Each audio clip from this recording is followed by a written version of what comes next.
Here at Be Freaking Awesome, we believe that life is too short to be anything less than extraordinary. Join us as we explore what it means to live authentically, grow continuously, and have a blast while doing it. Let's get started. Welcome, everyone, to this week's episode of Be Freaking Awesome. I'm one of your hosts, Sami here with co-host Angela Belford. And today we are going to be taking it back to our roots. We are actually going to re-unpack what does it mean to be freaking awesome. Angela, you and Josh did this in the first episode, what it means. You did it again around episode like 70, 80, something like that. After a year. It was right after our first year anniversary. Yep. You broke it down with one of your friends. What does Be Freaking Awesome mean? And you and I realized that we haven't actually talked about what does it mean to be freaking awesome. So Be Freaking Awesome 3.0, what does it mean? And why are we still here doing this thing? So Angela, why don't you take people back, paint the picture. What started this all? I mean, kind of, I have to go back to like 2016, 15, 16. I should look that up. Anyway, and I was getting the tap. It's time to write your book. It's time to write your book. Those long-term listeners remember that Josh has outed me and said that the first one I wrote in 2014, I threw it away. Mainly I threw it away because it was sort of just a big sob story. It wasn't a lot about what I learned. And even still, was it cathartic to do it? Probably. Okay. Probably. And then I was giving a speech, and it was so interesting because when I speak, I like to dress nice. I like to have my hair and makeup. You know, my first job out of college I was Mary Kay sales director, so I like to look a certain way. And on this particular night of training, I was with the direct sales organization. It was supposed to be several different leaders were going to be training, and I had one section. And when I showed up, the leader of the whole thing, the host, said, I've been praying about this all week, and I'm supposed to just introduce you and turn you loose, and nobody else is going to train tonight except you. And I'm like, I have a 12-minute talk, and now you just want me to do 45 minutes. And so I looked at Barry and I said, I need you to record this because it's going to be awesome. If somebody has I feel like if somebody has prayed and God has told them and they feel compelled, and I actually have this little outline and I'm standing here in t-shirt and shorts and flip-flops, this could possibly be awesome. And so I am giving my talk, and of course, love talking. And so I said to them, I was like, yep, I've started writing my book. I'm really kind of grumbly about it. I'm just doing it out of obedience. And so they knew I was working on a book. I'd literally been working on it for 1 week. And then I said, look, here's the bottom line in this business, guys. If you just want to know how to be successful in business, you just have to be freaking awesome. And one of my friends was on the front row, and she wrote in huge letters, Be Freaking Awesome by Angela Belford. And she made me sign it. And she said, I want to have an autographed copy when that book comes out. And I was like, I can write that book because I have always pursued excellence. Like, not perfection. When you heal from perfectionism, you have to replace it with something. So I've pursued excellence. And so this idea of be freaking awesome, like, really just took hold of me. And I became an evangelist for the next several years until the book came out. And those have been around a long time know the story. I started having panic attacks, which means I'm terrible and I shouldn't do this, blah, blah, blah. Fast forward. That doesn't actually mean that, just in case you aren't, Yes, don't go back. She thought it meant that you're terrible and you shouldn't. Yes. I made it mean promoting my book gives me panic attacks. Therefore, I should not promote my book. And I quit promoting my book and I quit having panic attacks. Ta-da! That's what run away from your feelings and they stop feeling them. Ta-da! I'm afraid when I get on a plane, I'm not going to get on a plane. I'm afraid when I get in water, I don't get on the water. Like, there's so many of us that continue to live smaller and smaller lives. And I had a chapter in the book called Address Your Fears. And I was like, I'm a fraud, which is not true. That was what it felt like. And so fast forward Did a lot of homeless let's not promote our book, let's work on homelessness. Did a lot of great work. Really proud Still of the work doing I great did. work. Thank you. Still fighting the fight. A lot more behind the scenes than I used to be out front. Anyway, and so then when I had the opportunity to, come back and kind of reset the vision of the Belford Group and say, "Where do we want to go?" I love training people. I've from a long time, my whole adult life. I remember when I was gonna get my life coach certification, I told Barry, I'm like, "What if I quit doing this?" He's like, "You've literally been building people and coaching people and training for 25 years. I don't think you're gonna stop now." And so when we set that new direction of where we wanted to really kind of merge my two marketing identity and my love of developing people, then the idea came to do a podcast. And I was reluctant at first because it's a big commitment every single week. You got to do the thing. But I really, at my core, the whole building people and training people, all of that relates to wanting to have an impact. And so this is a beautiful opportunity. It takes a long time to create a book, a year. And the beautiful thing about the podcast is that we can continue in small chunks to create this huge impact. And so that's kind of where we started. That's the journey that we've been on for the last, I mean, really, I guess 10 years now, nearly 10 years that I've been on this be freaking awesome journey. I love that. Thank you for sharing. I also think that it's the testament we've talked about before that your kids were like, I don't need to read the book, Be Freaking Awesome, because I lived it. I've done that. I think even more than that, I remember getting a call one day saying, Hey, Sammy, I know you're working corporate and you haven't spoken exactly in like a year or two. Any chance you're free on this date and can pick up my workshop topic at the conference for Chambers of Commerce that's called Be Freaking Awesome? And I was like, I'm sorry, what? And you're like, yeah, I accidentally got double booked for two different speaking gigs. So I would love for you to take on this one. Am I I missing the story? just a tiny bit, just the details on this one are interesting because I had visited with and my homeless work, I had visited with some foundation executives. They said, "We'll fund you a strategic plan, but you don't know what you're doing. So go find a strategic consultant and we'll help you fund it." And I did. And the consultant I found said, "Here's our program, but we're going to need you to get you and a team of 6 to 8 people to DC in 10 days." And I was like, "Okay, give me a minute."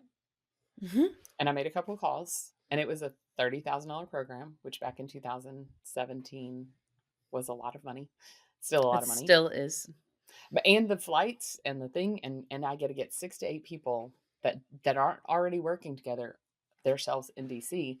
And oh, by the way, when I look at my calendar, if I get everybody to DC, I'm going to miss a conference booking where I was paid to speak to 4 state Chamber of Commerce conference. And so I was like, that's the context of it because we did. And I took those 8 people to that conference. And Sammy spoke. So go ahead. Sorry. So then I spoke and I gave the Be Freaking Awesome talk that you had been giving a lot. You had given that talk quite a bit. I don't even know how many conferences Probably and a workshops dozen. and things. Yeah. And several people came up afterwards and were like, "You what do you mean you only had like 4 days to prep this? This is incredible. You knew all of the information. You seem so well versed in all of this. This was amazing."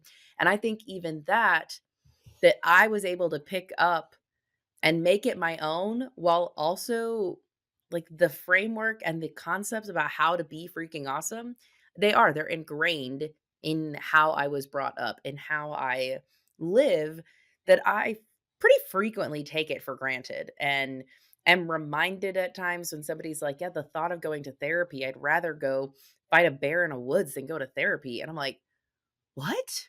Why? Like, why?" I don't Jeez. Anyway, things like that, they're just so foreign to me. Doesn't even make sense. Just for context, that was a 45-minute talk and you had 7 slides. That's all you got. because I, at that point, was only like, here's the bullet point. This was not a detailed presentation that you were handed. So, And and I will you didn't use admit, any of my stories. You used your own stories. I mean, it was fantastic. and I got before calls and that talk texts.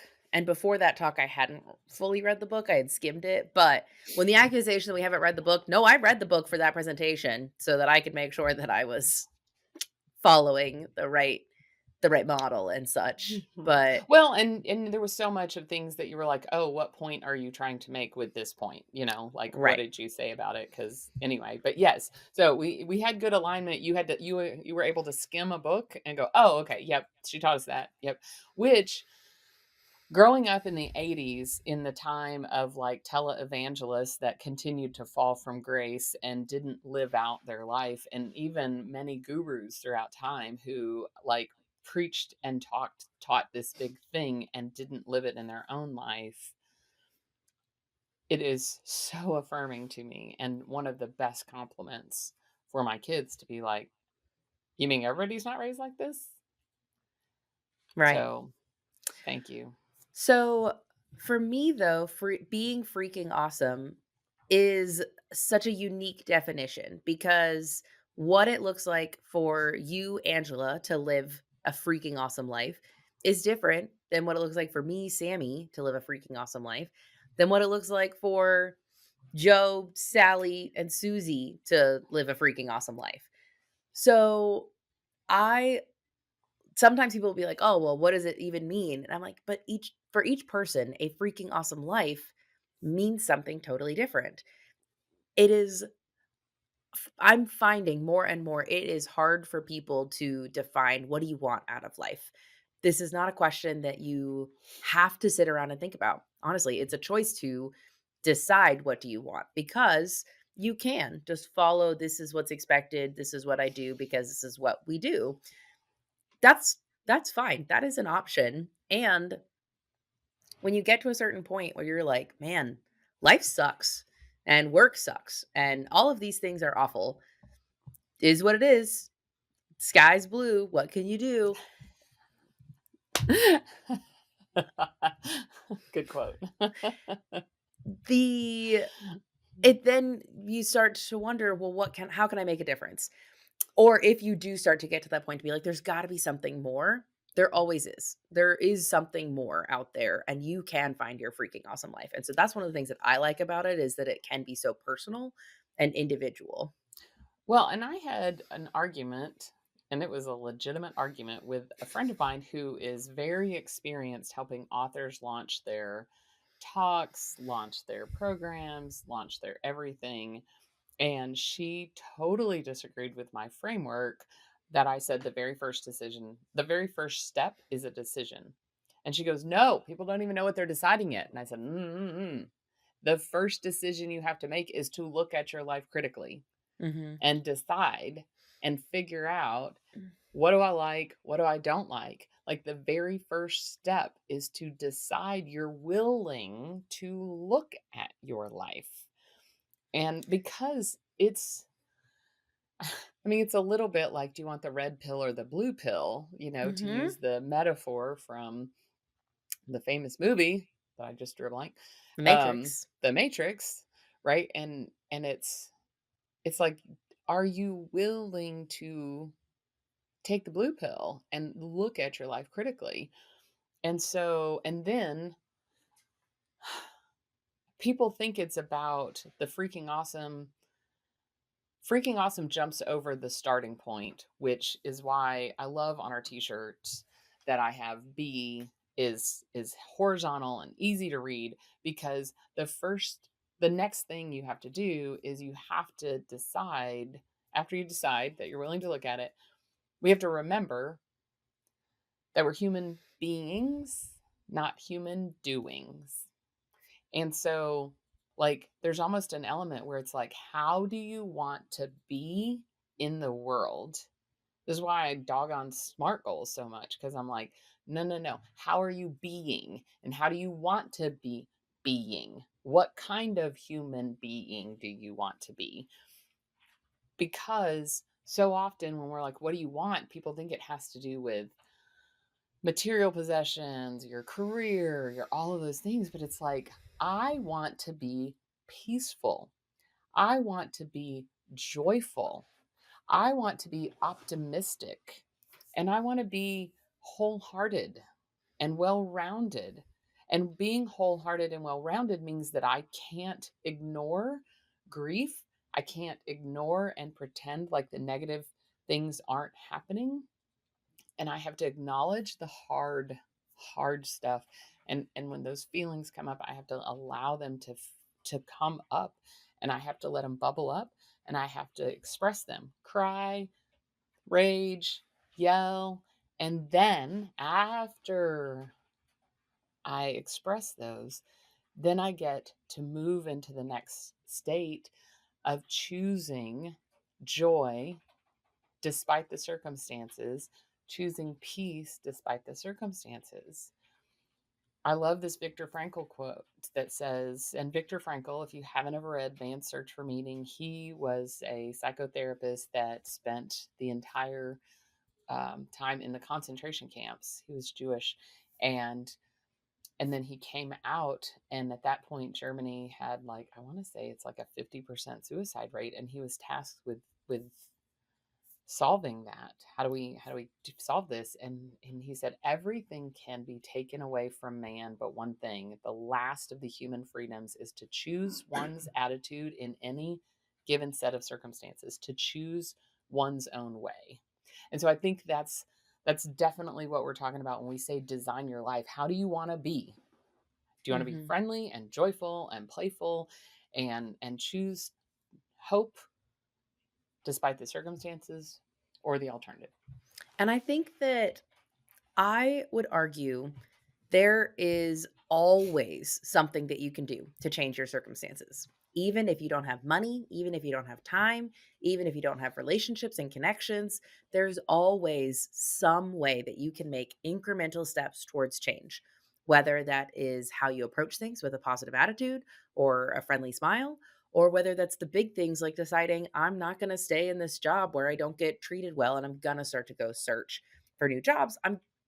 There's always something that you can do. And I think that one of the keys to being freaking awesome is knowing that and claiming that and not sitting in bad situations just because that's what you do and it's just what it has to be.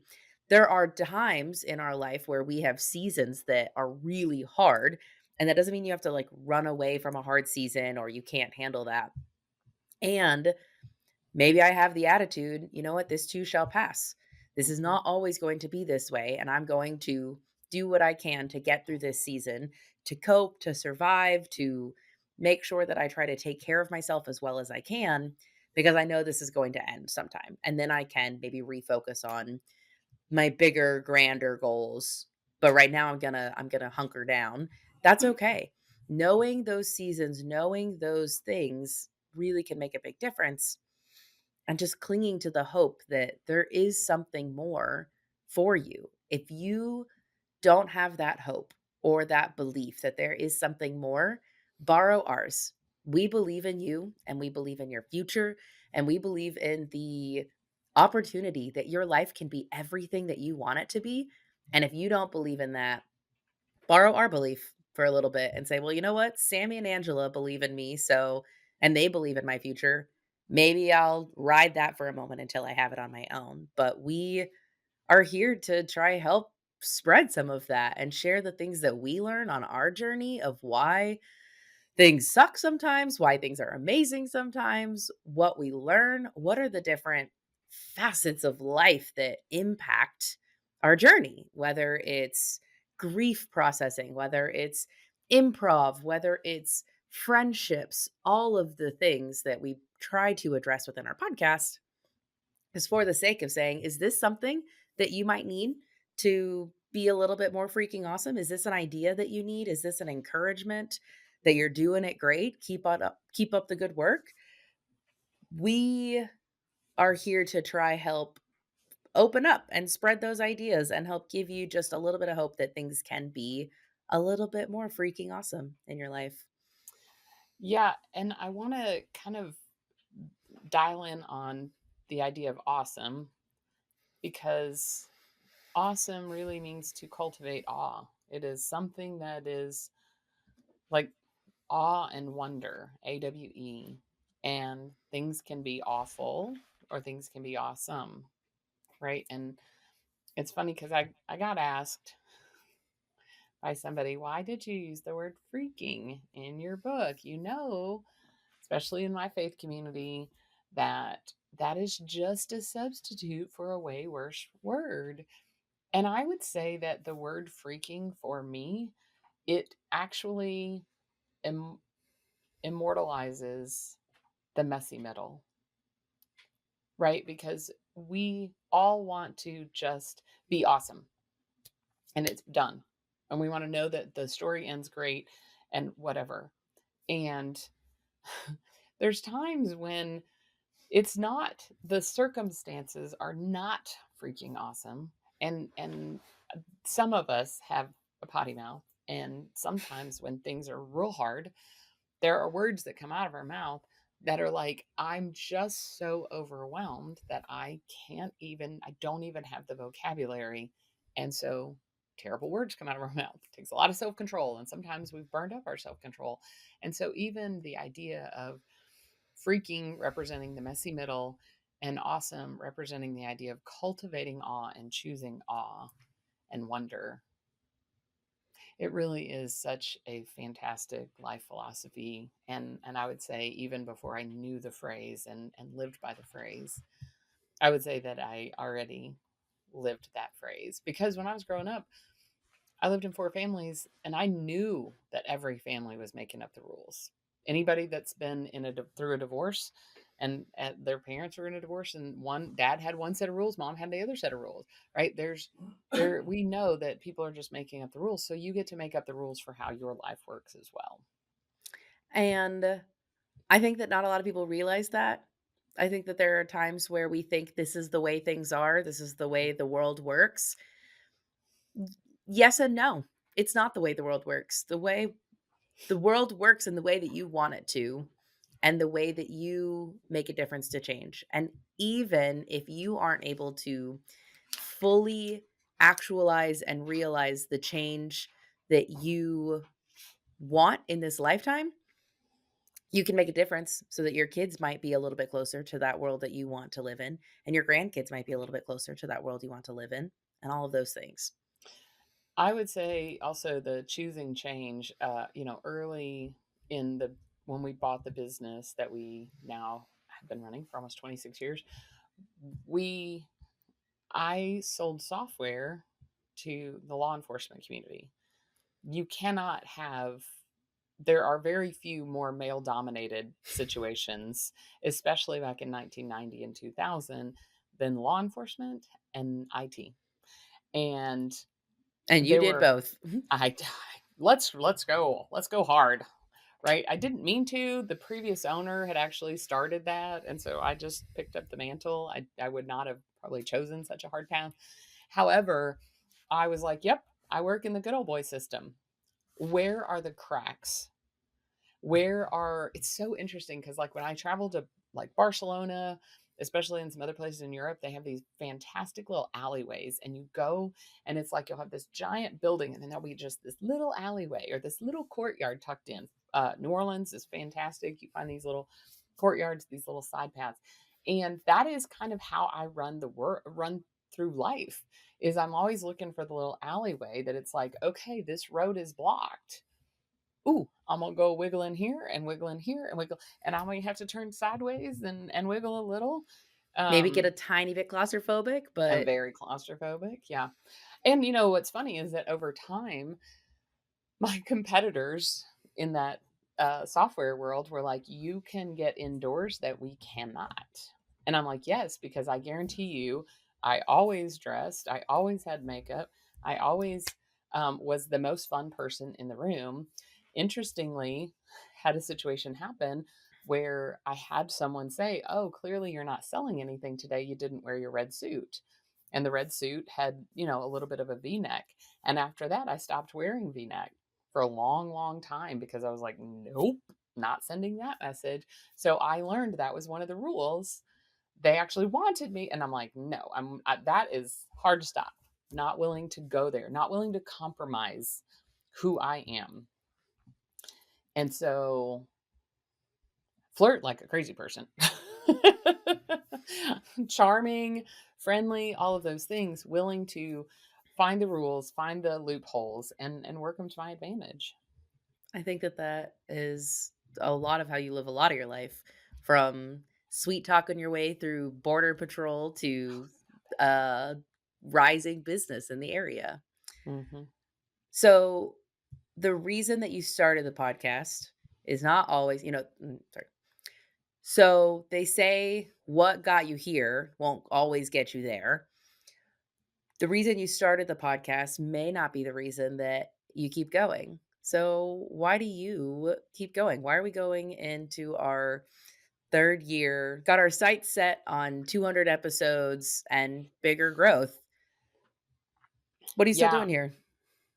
Well, I have to tell you that I have to go back to right at the beginning of 2025. Sammy took me through this fabulous exercise. Which you guys can go follow the exercise through on episode 151. The island, the boat, the keel, the anchor. We walked through the whole thing in episode 151. Perfect. She just like she walked you all through it, she walked me through that episode or that sorry, she walked me through that exercise. And what I figured out, in that exercise, it says, "What is your island?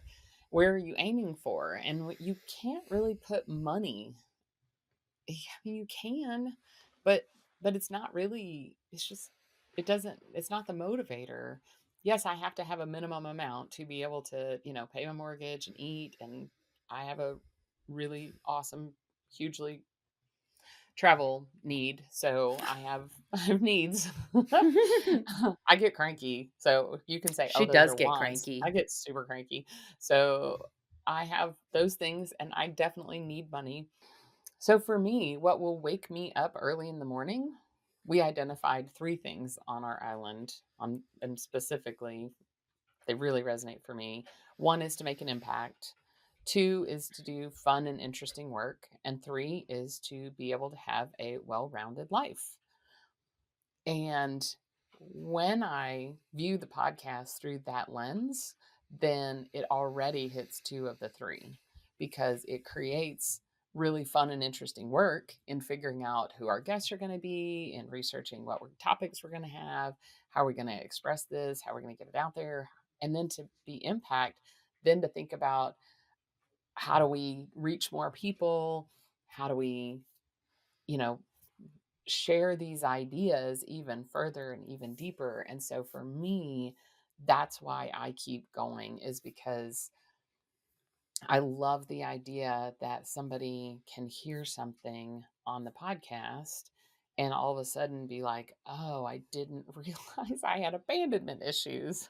Now I might address those in a different way." If you go to the mechanic and they tell you that you need to replace your tire and they don't tell you you need a front end alignment, you're going to burn through your tires again, right? And so knowing exactly what you have, the fact that some therapists use our podcast episodes to help explain to their clients what it is that they're some of the struggles they're facing, that is amazing to me. That is truly freaking awesome. And so to keep bringing really impactful information to people, trying to continue to make it accessible, listening to our audience if they want it in smaller bite-sized pieces. If people don't want to listen for an hour, that one's hard for me because a lot of what I want to talk about, I want to unpack it. I want to be a little bit deeper. It's fine. There's people that don't have an attention span, but if you really, really have a problem, I don't want to give you candy. I want to actually be able to give you something that will help you along the way. What about you? Why do you keep showing up? You've been here since episode 51. I actually was here before that, just You behind the were. scenes, Yes, you were. which is interesting that times we talk about, I jumped in as host at 50 51, but I did a lot of the video, or I did a lot of the I did a lot of the production and editing for those first 50 episodes as well. I continue to show up. I think for myself, I would love to say it's for you guys listening, and if I'm being honest, it's not necessarily always for you guys, but I think some of it's for me because in one way, the podcast helps make sure that I stay accountable to my growth. That if I'm going to stand in front of other people and say, "Oh, here are ways that you should grow and learn and try new ideas," well, you got to learn and grow and try new ideas so that you can talk about it and share those stories, those wins, those losses, those frustrating and uncomfortable moments. I also think that I really love the time with you, Angela, and getting to hang out with my mom so often. And I don't know, I think that you and I have a unique friendship that I would venture a lot of mothers and daughters don't have. The number one thing that I get from people when I say, like, "Oh, I do a podcast with my mom," they're like, "Oh, I could never. I could never." I think 1 out of every 50 times does somebody say, "Oh, I should do that with my mom. I love my mom. Oh, that would be so much fun." Almost every other time they're like, "Oh, I could not." And I'm like, "Man, I get really frustrated and annoyed when we have to go a long time without recording or we we batch things at times. You guys can see behind the curtain, and I'm a little bit sad for the next month because a lot of these episodes are batched, and so it's going to be a little bit before we record again. But After like 15 hours of recording in January. no, I know. I love these conversations that we get to have, and I love that there are plenty of times where the conversation is going to continue tonight when we go to a gymnastics meet, and last night when we went to a play together, and next week when we're talking on the phone. We're not pretending for you all here on the podcast. You guys just get to see a glimpse of the kinds of conversations that we have all of the time. And about the only difference is that I'm mindful that there is a third person in the conversation here with you all in the podcast, and that's you listening. And when it's just the two of us, and it's just the two of us. But I love this time with you. And I don't know, if I had to do this alone, I don't think I would have been it would not have the longevity if we were doing this just on our own and just I talking to a agree. mic by ourselves. Yeah, Um, so yes, the impact, yes, the reach, all of the things that we're sailing towards on our island. Also, it's for me and it's for you and it's for our relationship. So, that's so fun. I was yeah. thinking kind of on the, oh, what is about it for me? I love public speaking and sharing Mhm. information. And so I was thinking, oh, yeah, I've manufactured a stage for myself. That's right. Sometimes we joke, be like, "Oh, don't give Angela or Sammy the mic," and that's fine, we're just gonna take it for ourselves That's and right. give ourselves a That's right. microphone so that you all have to listen. That's awesome. That's right, we're keeping you trapped here. So, something that is not necessarily obvious to everybody else, so I'm gonna let you guys in on it. We actually view our podcast in seasons, even though we don't release them or publish them like seasons. But each 50-ish episodes is approximately a season for us. And so every time we hit a season end or season beginning, we think about where have we been? Where are we going? It's also really convenient that it happens to be in like December, January when that hits. So it's a good reflection time. What are we going to do this next year? Blah, blah, blah. As we look ahead to air quotes season 4 of Be Freaking Awesome, Angela, what do you hope that we accomplish this year? Or what do you hope happens? I would say the first season we did an audio podcast. The second, let's add video. The third season, we got really good at sharing the content with our guests so that we had reels, we had supporting information. I hope this next season, this is probably not where you thought it was going to go. We actually use all of our marketing expertise and actually market it. So I want to get better at sending emails. I want to get better. I personally, about 90% of our episodes, I know that they have a direct correlation to the family business work that we do. And so one of my ideas is to send emails that says, here's how this applies to your family business, and kind of cultivate that community. I am hoping that the podcast creates the community. Like I think by doing the email, I want to have a closer relationship with our listeners. I want to find our raving fans. I want to be able to really respond to their needs as well. What I think about that's you? good. What do you hope for season 4? I'd love to give like the soft, fluffy, oh, what a great answer. I really want to grow. I think that there are times where we do a lot of work for it, and we, I'll just be honest, sometimes get a little disappointed at our numbers. And then you go and you compare it to somebody else and you'll be like, oh, our numbers are actually really good. I don't know. And I think it's okay to say, I would like more. I would like to reach more people and make a bigger impact. So that's what I really hope for season 4. And I think all of the things that you talked about are the ways that we're going to get there. That's the how. You That's the said the how. why. Yeah. Yeah. Yeah, I think that not only do we do a lot of work, but we do good work. And I Yeah. think it's super helpful, and I think we make these topics very accessible. That's what I think. I hope. And so yeah, I absolutely want more people to join the Be Freaking Awesome Crew, team. crew. So thank you guys for being here. Thank you for following with us on our journey, for giving us space to be messy middle, for giving us love and encouragement when we don't always feel like doing this, or we don't always feel like learning and trying a new thing. And thanks for looking to us and also letting our life lessons not go to waste, and somebody else getting to learn from the areas where we have stepped on a landmine and be like, hey, there's a landmine here. Don't step in this spot. Go around. Do something different. Right. If you are not already on our email list, you should 100% go join, because it's going to be awesome this year. Go to our website, the letter B, freakingawesome.com. And until next time, we hope you guys go be freaking awesome.